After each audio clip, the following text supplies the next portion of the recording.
what is called parliamentary accountability. All right. That just means, David, that Parliament needs to be able to do its job. Parliament needs to be able to oversee and supervise the government of the day. And that means, of course, it has to be in session so that it can be in committees and be on the floor of the House of Commons to do, for the question period, things like that. And the UK Supreme Court found that because Prime Minister Johnson shut down Parliament for 5 of those 8 weeks, Parliament couldn't do its job, and particularly at a very, very difficult, period of time in the UK. So ultimately, they found that all of that meant that the Parliament had been unlawfully prorogued. And ultimately, they found that Parliament had never been prorogued. What the court said was, look, the Prime Minister's advice to the Queen was unlawful, and it basically was a nullity, meaning that it had never happened, and therefore Parliament had never been prorogued, and therefore Parliament could go back to work the same, or I guess it was the following day. So in the UK, Parliament resumed sitting right away.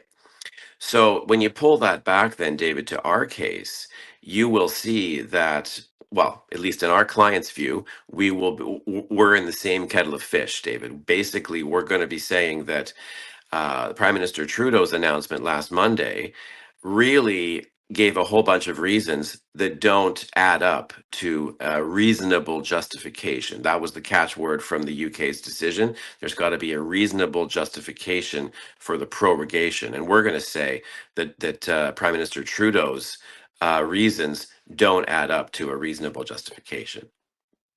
Well, I think most Canadians would probably concur with that assessment.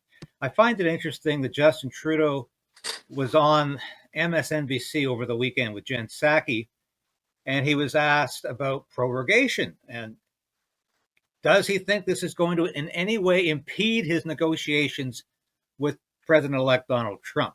And of course, this tariff is coming next Monday, a week from today. There's Right. nothing Trudeau is going to do in the next week to stop it. I think most Canadians realize that. But Trudeau responded, interestingly enough, he said, I have all the tools at my disposal that I need, even though Parliament's not sitting. At the same time, Foreign Affairs Minister Melanie Joly is on CTV's question period yesterday, and she's saying all political parties need to pull together right now in a show of unity.